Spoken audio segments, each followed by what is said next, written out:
Lecture, we're going to try and solve 9702 paper 1-1 from May-June 2018 for physics. MCQ number 1 reads that what is a unit for stress?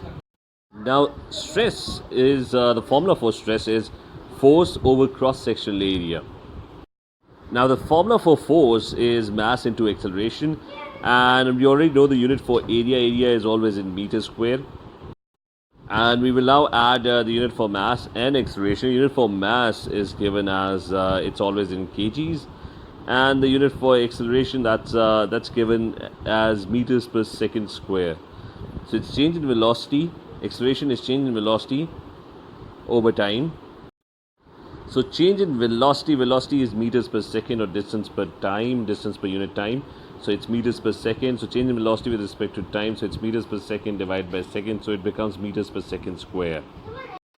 So now if I gather all the units together, it's going to be kg into m s minus 2 and divide by m square.